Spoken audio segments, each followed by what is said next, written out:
Third act. The picture gallery at Hunstanton. Door at back leading on to terrace. Lord Illingworth and Gerald right of centre. Lord Illingworth lolling on a sofa. Gerald in a chair. Thoroughly sensible woman, your mother, Gerald. I knew she would come round in the end. My mother is awfully conscientious, Lord Illingworth, and I know she doesn't think I'm educated enough to be your secretary. She's perfectly right, too. I was fearfully idle when I was at school, and I couldn't pass an examination now to save my life. My dear Gerald, examinations are of no value whatsoever. If a man is a gentleman, he knows quite enough, and if he is not a gentleman, whatever he knows is bad for him. But I am so ignorant of the world, Lord Illingworth. Don't be afraid, Gerald. Remember that you've got on your side the most wonderful thing in the world, youth. There is nothing like youth. The middle-aged are mortgaged to life. The old are in life's lumber-room, but youth is the lord of life. Youth has a kingdom waiting for it. Every one is born a king, and most people die in exile, like most kings. To win back my youth, Gerald, there is nothing I wouldn't do, except take exercise, get up early, or be a useful member of the community. But you don't call yourself old, Lord Illingworth? I am old enough to be your father, Gerald. I don't remember my father. He died years ago. So Lady Hunstanton told me. It is very curious. My mother never talks to me about my father. I sometimes think she must have married beneath her. Winces slightly. Really? Goes over and puts his hand on Gerald's shoulder. You have missed not having a father, I suppose, Gerald? Oh, no. My mother has been so good to me. No one ever had such a mother as I have had. I am quite sure of that. Still, I should imagine that most mothers don't quite understand their sons. Don't realize, I mean, that a son has ambitions, a desire to see life, to make himself a name. After all, Gerald, you couldn't be expected to pass all your life in such a hole as Rockley, could you? Oh, no, it would be dreadful. A mother's love is very touching, of course, but it is often curiously selfish. I mean, there is a good deal of selfishness in it. I suppose there is. Your mother is a thoroughly good woman, but good women have such limited views of life. Their horizon is so small, their interests are so petty, aren't they? They're awfully interested, certainly, in things we don't care much about. I suppose your mother is very religious and that sort of thing. Oh, yes, she's always going to church. Ah, she is not modern, and to be modern is the only thing worth being nowadays. You want to be modern, don't you, Gerald? You want to know life as it really is, not to be put off with any old-fashioned theories about life. Well, what you have to do at present is simply to fit yourself for the best society. A man who can dominate a London dinner table can dominate the world. The future belongs to the dandy. It is the exquisites who are going to rule. I should like to wear nice things awfully, but I've always been told that a man should not think too much about his clothes. People nowadays are so absolutely superficial that they don't understand the philosophy of the superficial. By the way, Gerald, you should learn how to tie your tie better. Sentiment is all very well for the buttonhole, but the essential thing for a necktie is style. A well-tied tie is the first serious step in life. I might be able to learn how to tie a tie, Lord Illingworth, but I should never be able to talk as you do. I don't know how to talk. Oh, talk to every woman as if you loved her, and to every man as if he bored you, and at the end of your first season you will have the reputation of possessing the most perfect social tact. But it is very difficult to get into society, isn't it? To get into the best society nowadays, one has either to feed people, amuse people, or shock people. That is all. I suppose society is wonderfully delightful. To be in it is merely a bore, but to be out of it simply a tragedy. Society is a necessary thing. No man has any real success in this world unless he has got women to back him, and women rule society.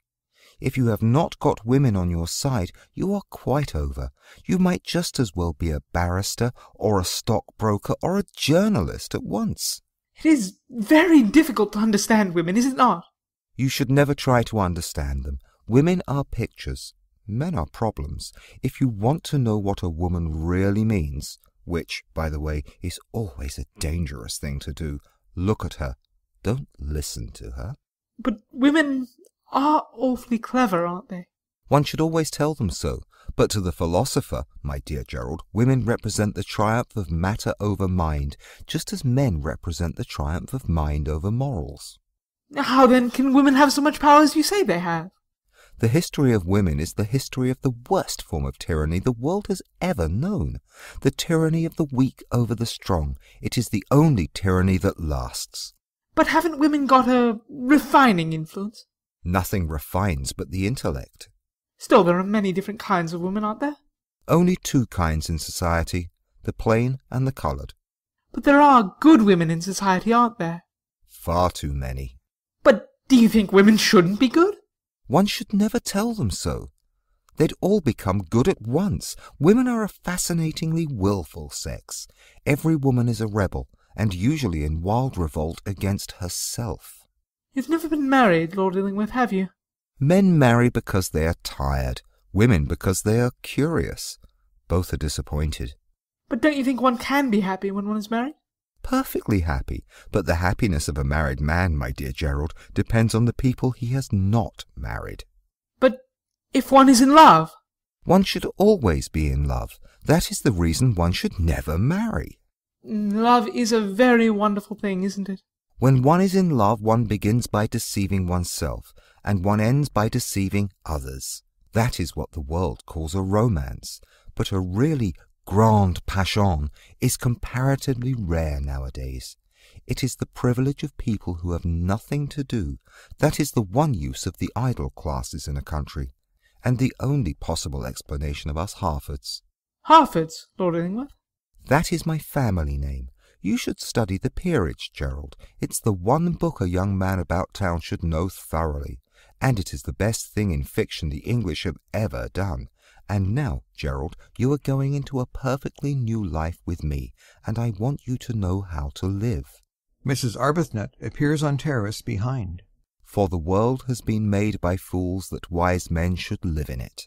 Enter left of centre, Lady Hunstanton and Dr. Daubeny. Ah, here you are, dear Lord Illingworth. Well, I suppose you have been telling our young friend Gerald what his new duties are to be, and giving him a great deal of advice over a pleasant cigarette. I have been giving him the best of advice, Lady Hunstanton, and the best of cigarettes. I am so sorry I was not here to listen to you, but I suppose I am too old now to learn, except from you, dear Archdeacon, when you are in your nice pulpit. But then I always know what you are going to say, so I don't feel alarmed. Ah, dear Mrs. Arbuthnot, do come and join us. Come, dear. Gerald has been having such a long talk with Lord Illingworth. I am sure you must feel very much flattered at the pleasant way in which everything has turned out for him. Let us sit down. And how is your beautiful embroidery going on? I am always at work, Lady Hunstanton. Mrs. Daubeny embroiders a little too, doesn't she? She was very deft with her needle once, quite a Dorcas, but the gout has crippled her fingers a good deal. She has not touched the tambour frame for 9 or 10 years, but she has many other amusements. She is very much interested in her own health. Ah, that is always a nice distraction, is it not? Now, what are you talking about, Lord Illingworth? Do tell us. I was on the point of explaining to Gerald that the world has always laughed at its own tragedies, that being the only way in which it has been able to bear them, and that, consequently, whatever the world has treated seriously belongs to the comedy side of things. Now I am quite out of my depth. I usually am when Lord Illingworth says anything, and the Humane Society is most careless. They never rescue me. I am left to sink. I have a dim idea, Lord Illingworth, that you are always on the side of the sinners, and I know I always try to be on the side of the saints, but that is as far as I get. And after all, it may be merely the fancy of a drowning person. The only difference between the saint and the sinner is that every saint has a past, and every sinner has a future. Ah, that quite does it for me. I haven't a word to say. You and I, dear Mrs. Arbuthnot, are behind the age. We can't follow Lord Illingworth. Too much care was taken with our education, I am afraid. To have been well brought up is a great drawback nowadays. It shuts one out from so much.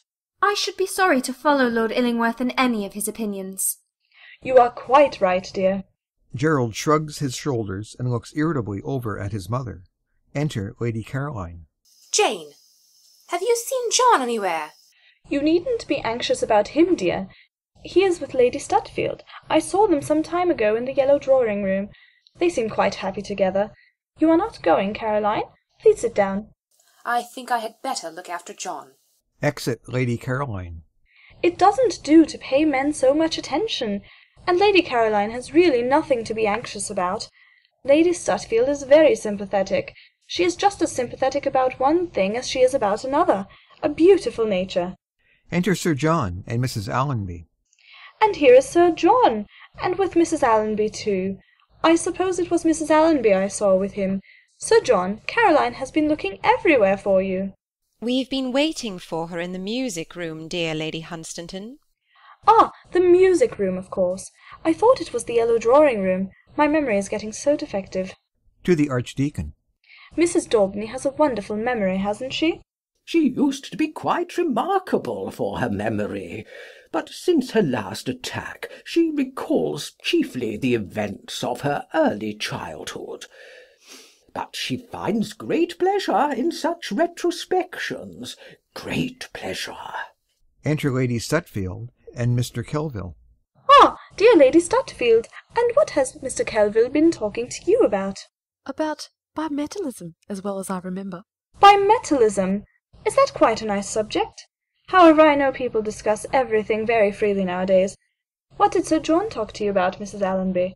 About Patagonia. Really? What a remote topic, but very improving, I have no doubt. He has been most interesting on the subject of Patagonia. Savages seem to have quite the same views as cultured people on almost all subjects. They are excessively advanced. What do they do? Apparently everything. Well, it is very gratifying, dear Archdeacon, is it not, to find that human nature is permanently one? On the whole, the world is the same world, is it not?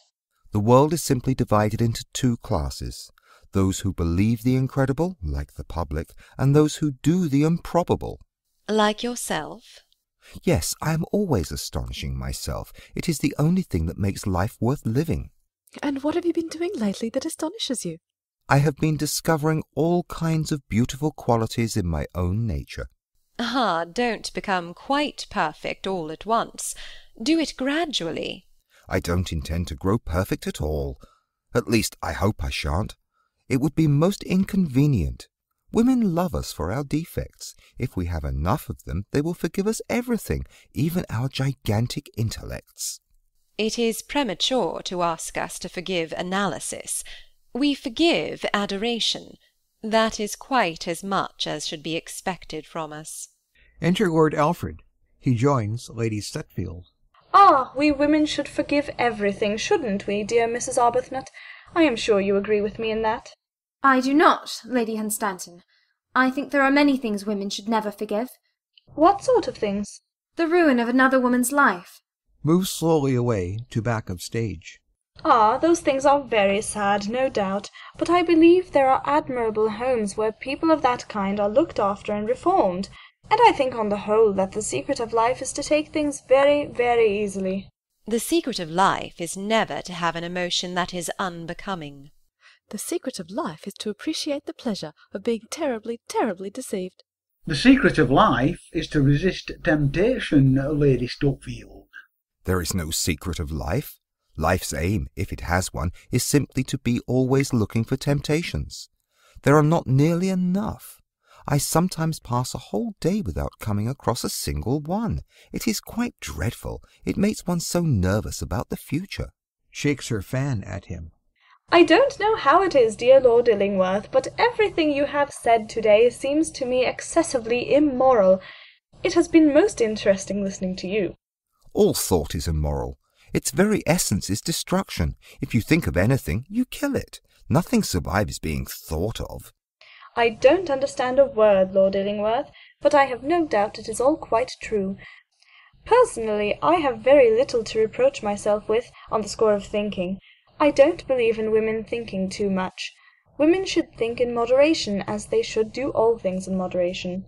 Moderation is a fatal thing, Lady Hunstanton. Nothing succeeds like excess. I hope I shall remember that. It sounds an admirable maxim. But I am beginning to forget everything. It's a great misfortune.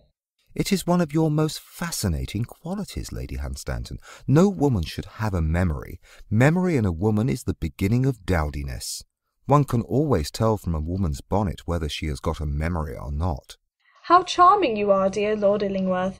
You always find out that one's most glaring fault is one's most important virtue. You have the most comforting views of life. Enter Farquhar. Dr. Daubony's carriage. My dear Archdeacon, it is only 10:30. Rising. I'm afraid I must go, Lady Hunstanton. Tuesday is always one of Mrs. Daubeny's bad nights. Rising. Well, I won't keep you from her. Goes with him toward the door. I have told Farquhar to put a brace of partridge into the carriage. Mrs. Daubeny may fancy them. It is very kind of you, but Mrs. Daubeny never touches solids now, lives entirely on jellies. But she is wonderfully cheerful, wonderfully cheerful. She has nothing to complain of. Exit with Lady Hunstanton. Goes over to Lord Illingworth.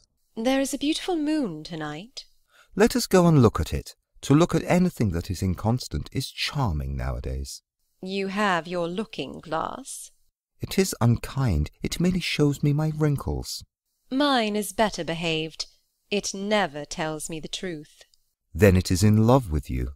Exeunt Sir John, Lady Stutfield, Mr. Kelvil, and Lord Alfred. Gerald to Lord Illingworth. May I come too? Do, my dear boy.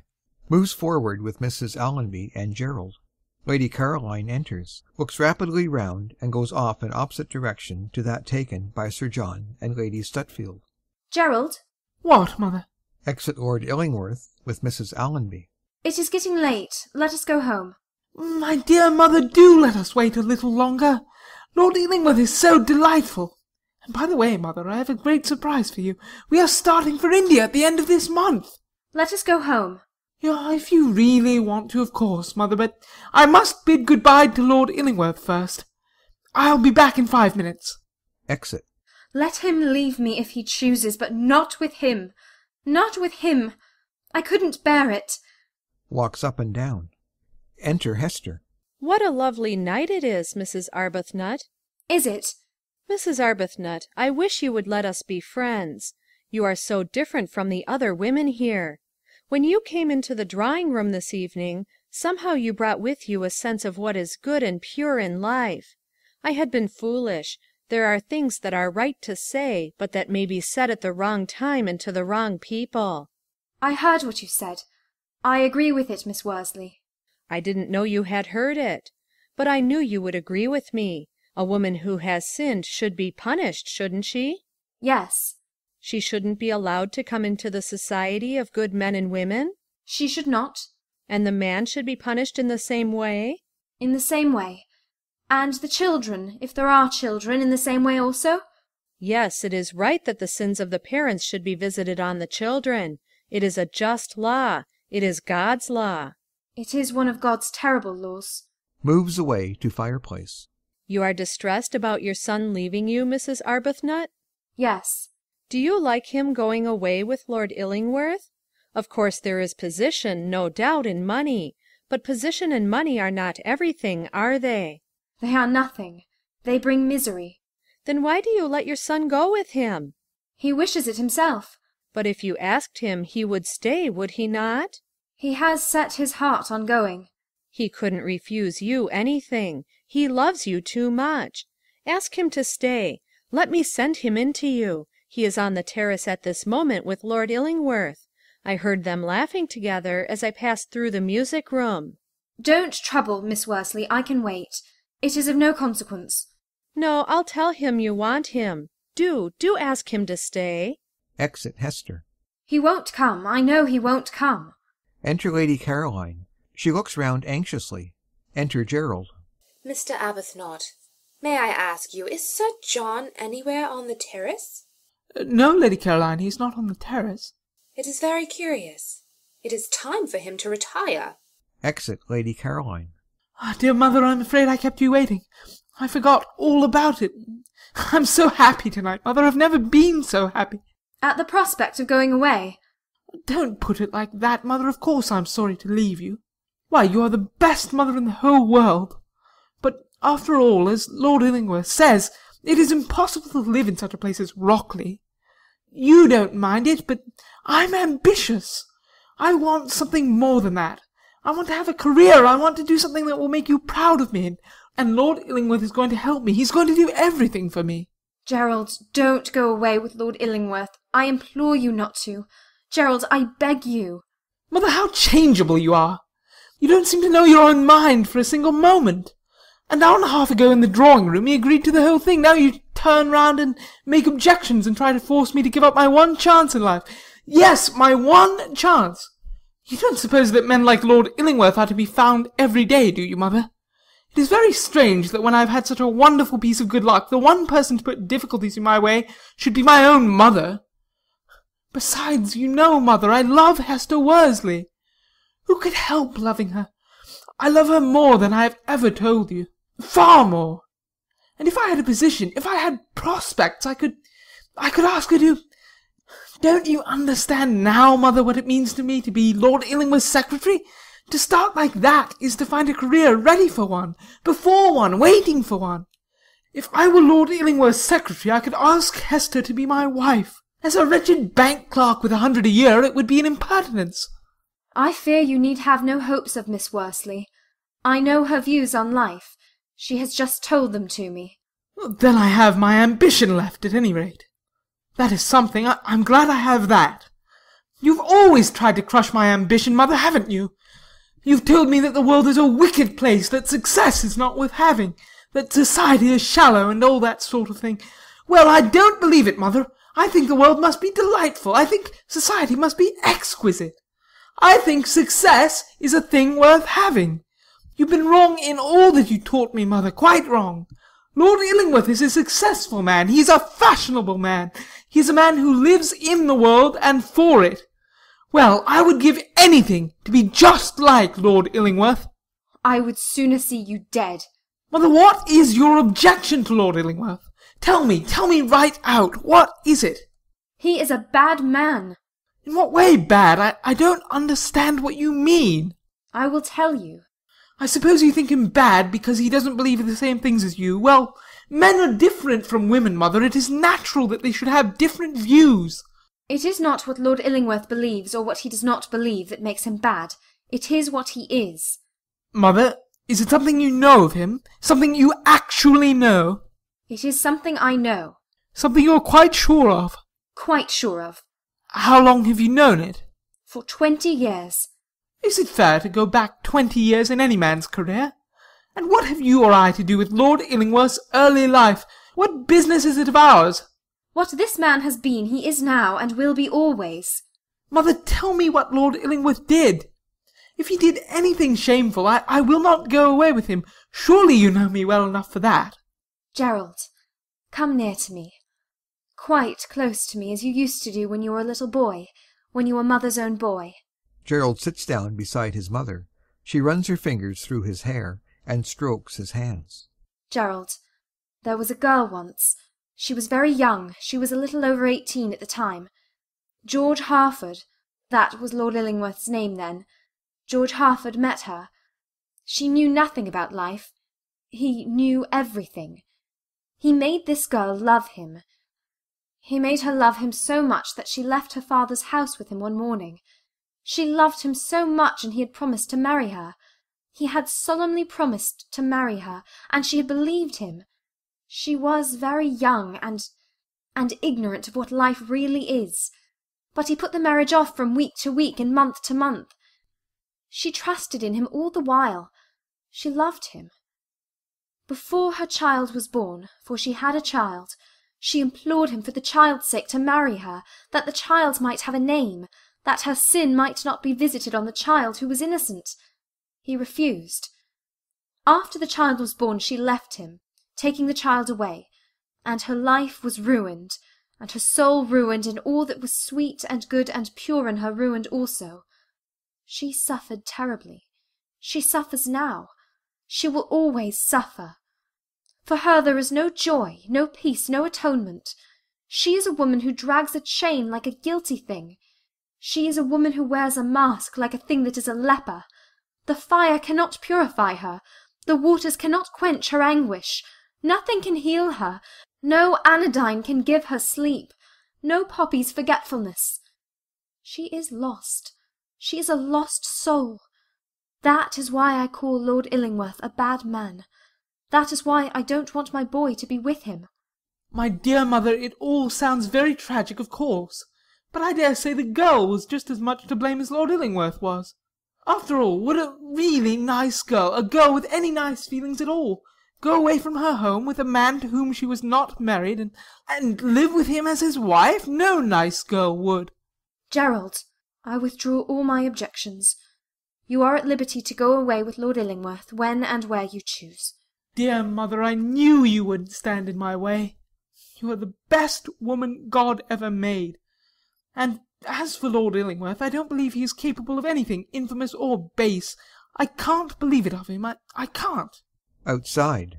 Let me go! Let me go!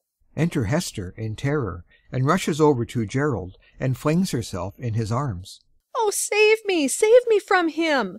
From whom? He has insulted me, horribly insulted me. Save me! Who? Who has dared? Lord Illingworth enters at back of stage. Hester breaks from Gerald's arm and points to him. Gerald. He is quite beside himself with rage and indignation. Lord Illingworth, you have insulted the purest thing on God's earth, a thing as pure as my own mother. You have insulted the woman I love most in the world with my own mother. As there is a God in heaven, I will kill you! Mrs. Arbuthnot, rushing across and catching hold of him. No, no! Gerald, thrusting her back. Don't hold me, mother, don't hold me, I'll kill him! Gerald! Let me go, I say! Stop! Gerald, stop!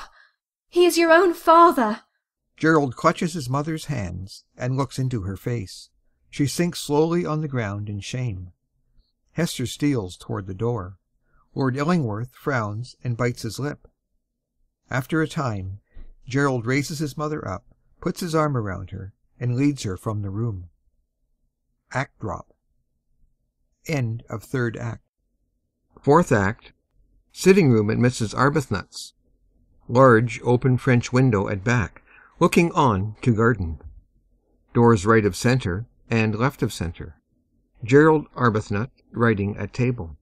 Enter Alice right of centre, followed by Lady Hunstanton and Mrs. Allonby. Lady Hunstanton and Mrs. Allonby. Exit left of centre. Good morning, Gerald. Gerald rising.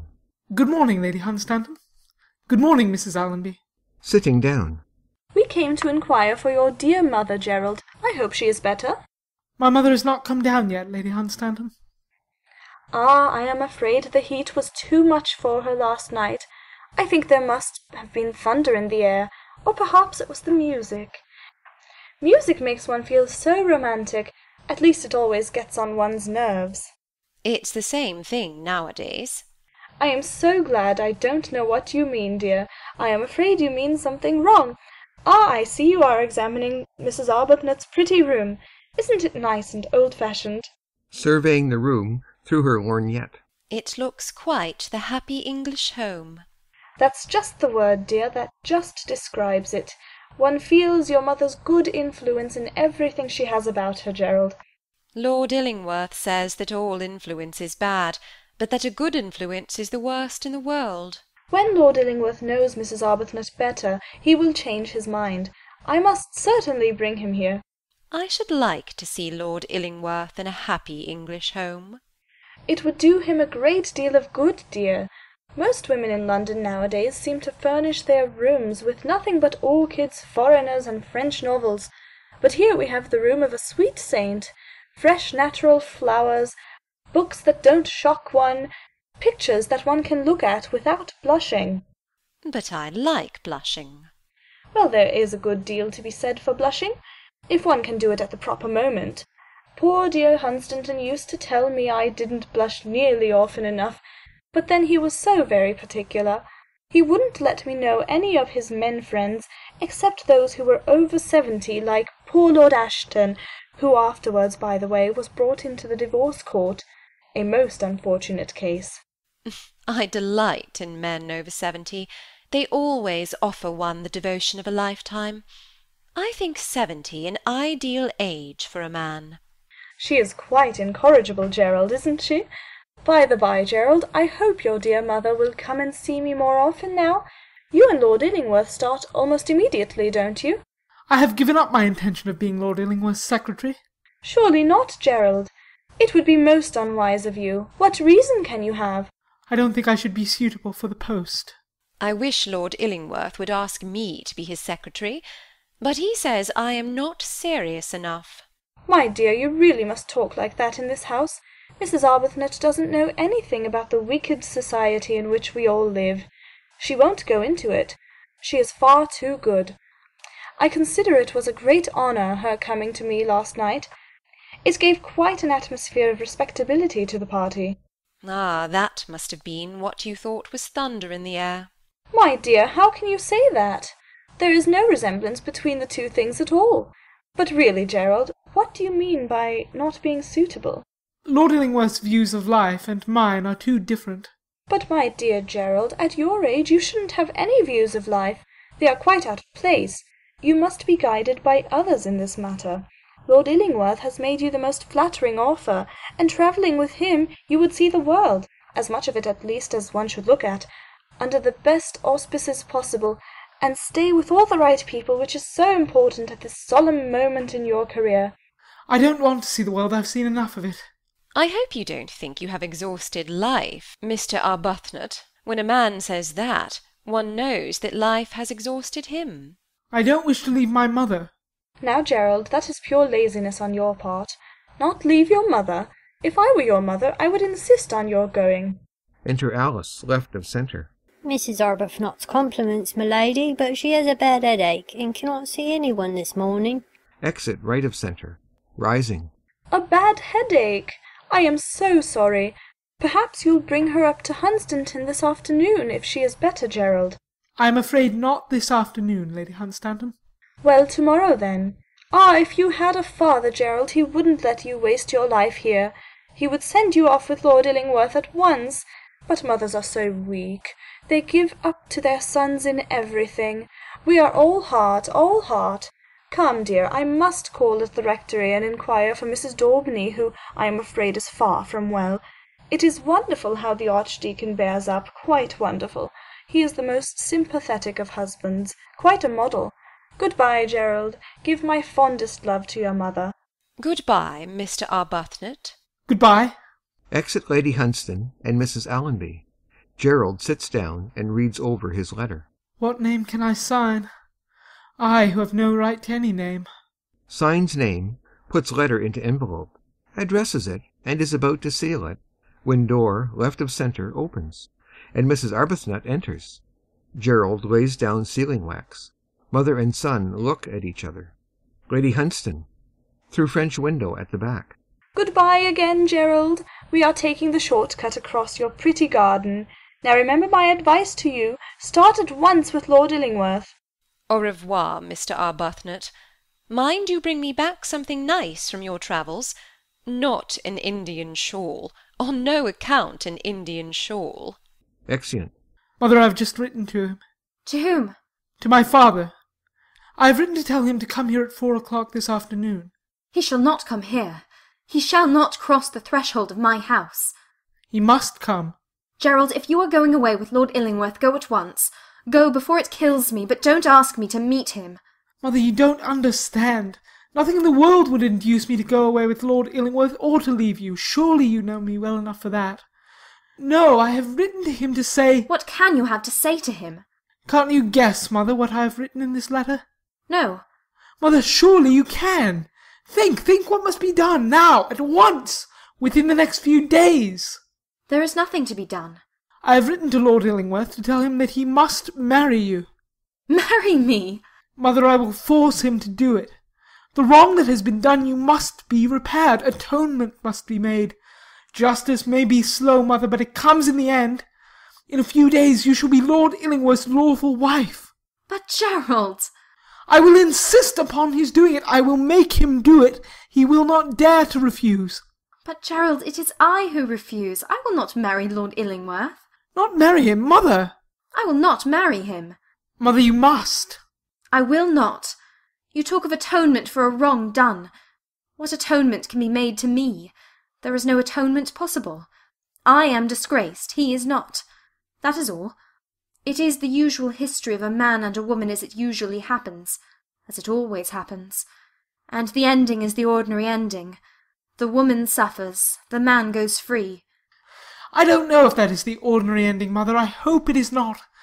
But your life, at any rate, shall not end like that. The man shall make whatever reparation is possible. It is not enough. It does not wipe out the past, I know that, but at least it makes the future better for you, mother. I refuse to marry Lord Illingworth. If he came to you himself and asked you to be his wife, you would give him a different answer. Remember, he is my father. If he came himself, which he will not do, my answer would be the same. Remember, I am your mother. Mother, you make it terribly difficult for me by talking like that. And I can't understand why you won't look at this matter from the only proper standpoint. It is to take away the bitterness out of your life, to take away the shadow that lies on your name, that this marriage must take place. There is no alternative. And after the marriage, you and I can go away together, but the marriage must take place first. It is a duty that you owe not merely to yourself, but to all other women. Yes, to all other women in the world, lest he betray more. I owe nothing to other women. There is not one of them to help me. There is not one woman in the world to whom I could go for pity, if I would take it, or for sympathy, if I could win it. Women are hard on each other. That girl, last night, good though she is, fled from the room as though I were a tainted thing. She was right. I am a tainted thing. But my wrongs are my own, and I will bear them alone. I must bear them alone. What have women who have not sinned to do with me, or I with them? We do not understand each other. Enter Hester behind. I implore you to do what I ask you. What son has ever asked of his mother to make so hideous a sacrifice? None. What mother has ever refused to marry the father of her own child? None. Let me be the first, then. I will not do it. Mother, you believe in religion, and you brought me up to believe in it also. Well, surely your religion, the religion that you taught me when I was a boy, mother, must tell you that I am right. You know it, you feel it. I do not know it. I do not feel it, nor will I ever stand before God's altar and ask God's blessing on so hideous a mockery as a marriage between me and George Harford. I will not say the words the Church bids us to say. I will not say them. I dare not. How could I swear to love the man I loathe, to honour him who wrought you dishonour, to obey him who in his mastery made me to sin? No, marriage is a sacrament for those who love each other. It is not for such as him or such as me. Gerald, to save you from the world's sneers and taunts, I have lied to the world. For 20 years I have lied to the world. I could not tell the world the truth. Who can, ever? But not for my own sake will I lie to God, and in God's presence.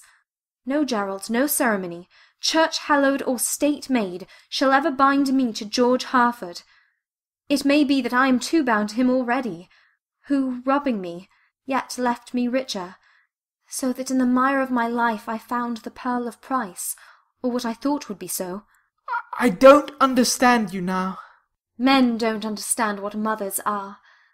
I am no different from other women except in the wrong done me and the wrong I did, and my very heavy punishments and great disgrace. And yet, to bear you I had to look on death. To nurture you I had to wrestle with it. Death fought with me for you. All women have to fight with death to keep their children. Death, being childless, wants our children from us. Gerald, when you were naked I clothed you. When you were hungry I gave you food. Night and day, all that long winter I tended you. No office is too mean, no care too lowly for the thing we women love. And oh, how I loved you! Not Hannah, Samuel more. And you needed love, for you were weakly, and only love could have kept you alive. Only love can keep anyone alive.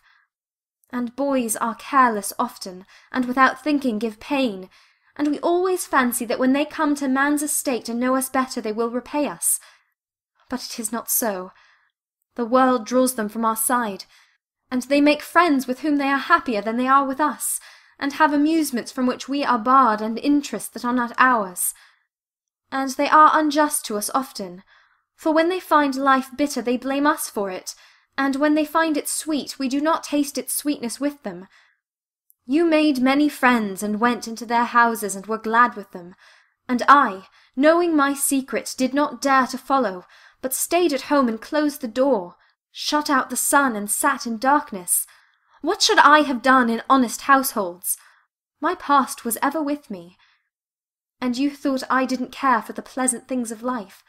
I tell you I longed for them, but did not dare to touch them, feeling I had no right. You thought I was happier working amongst the poor.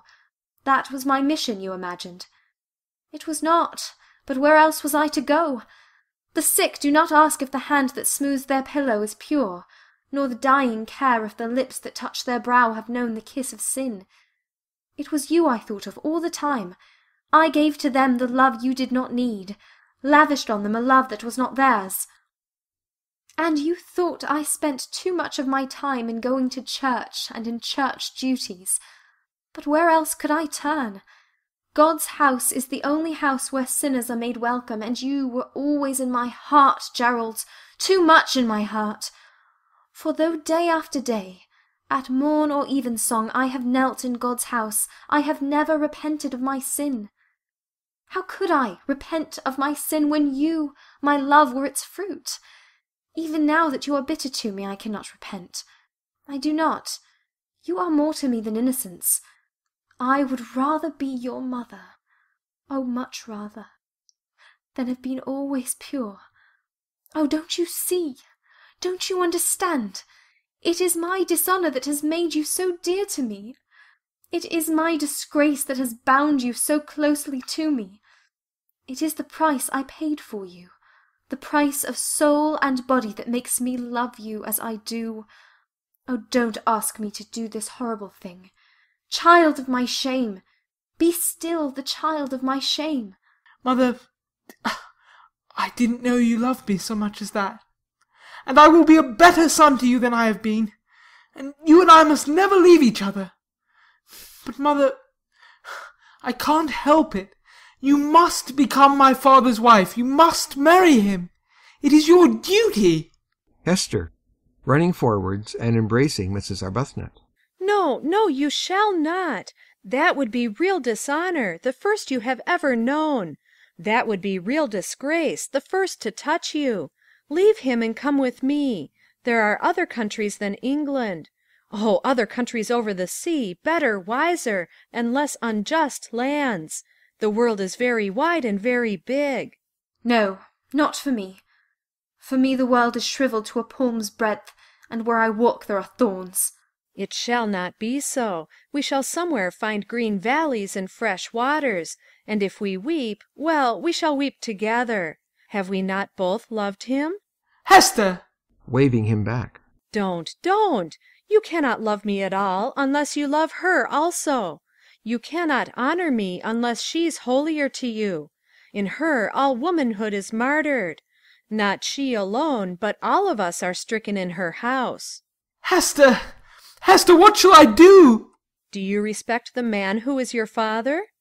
Respect him? I despise him. He is infamous. I thank you for saving me from him last night.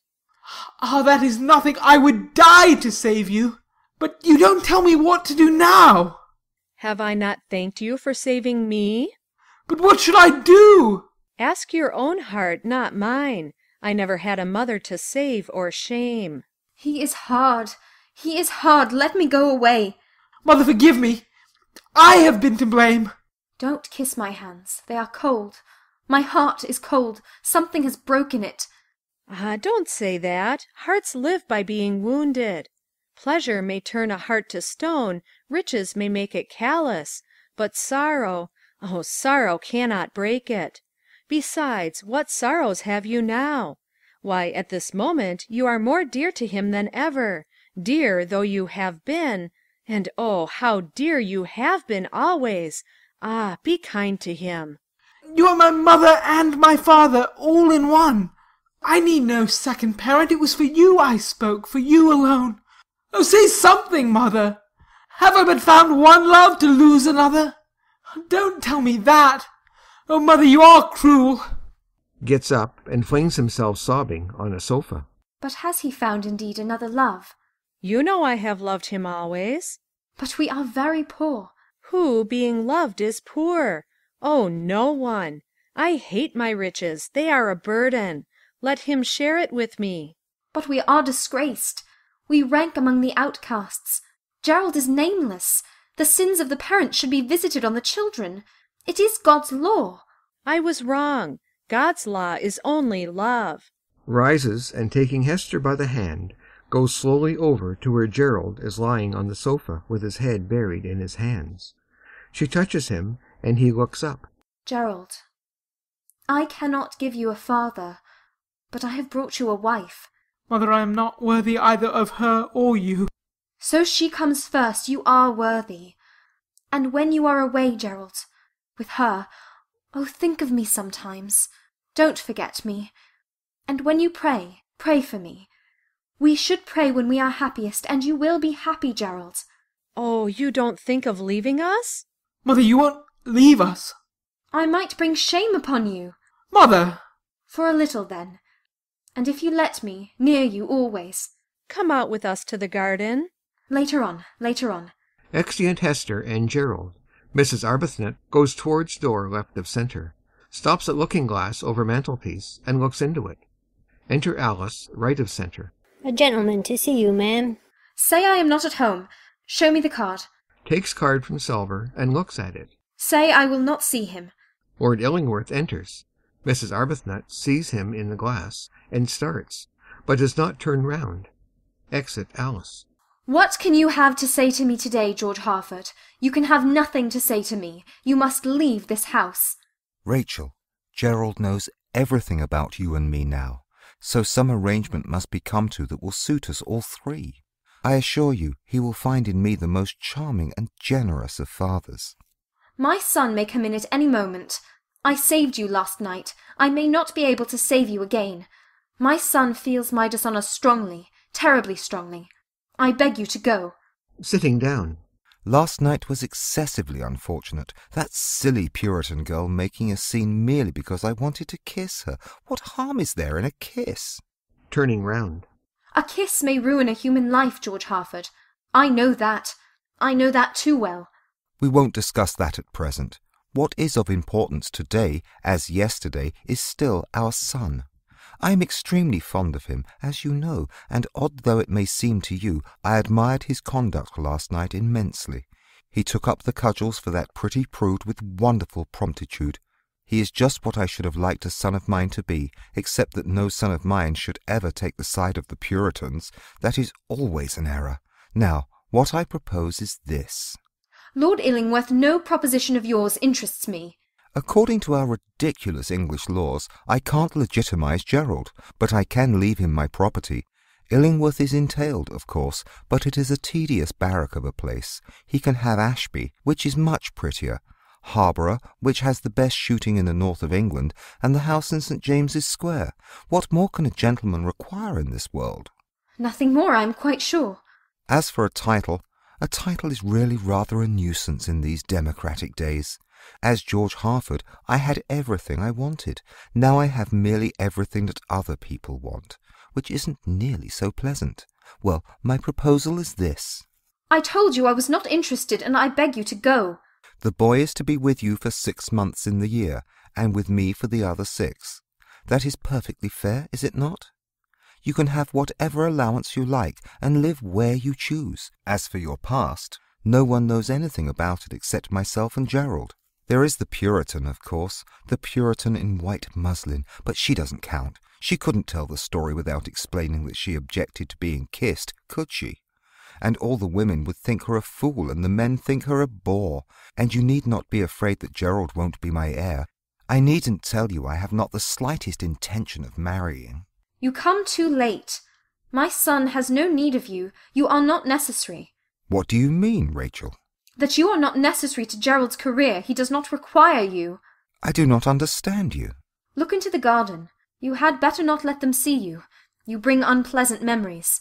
She loves him. They love each other. We are safe from you, and we are going away. Where? We will not tell you, and if you find us, we will not know you. You seem surprised. What welcome would you get from the girl whose lips you tried to soil, from the boy whose life you have shamed, from the mother whose dishonour comes from you? You have grown hard, Rachel. I was too weak once. It is well for me that I have changed. I was very young at the time. We men know life too early. And we women know life too late. That is the difference between men and women. Rachel, I want my son. My money may be of no use to him now. I may be of no use to him, but I want my son. Bring us together, Rachel. You can do it if you choose. Sees letter on table. There is no room in my boy's life for you. He is not interested in you. Then why does he write to me? What do you mean? What letter is this? Takes up letter. That is nothing. Give it to me. It is addressed to me. You are not to open it. I forbid you to open it. And in Gerald's handwriting. It was not to have been sent. It is a letter he wrote to you this morning before he saw me. But he is sorry now he wrote it, very sorry. You are not to open it. Give it to me. It belongs to me. You have read this letter, I suppose, Rachel? No. You know what is in it? Yes. I don't admit for a moment that the boy is right in what he says. I don't admit that it is any duty of mine to marry you. I deny it entirely. But to get my son back, I am ready, yes, I am ready to marry you, Rachel, and to treat you always with the deference and respect due to my wife.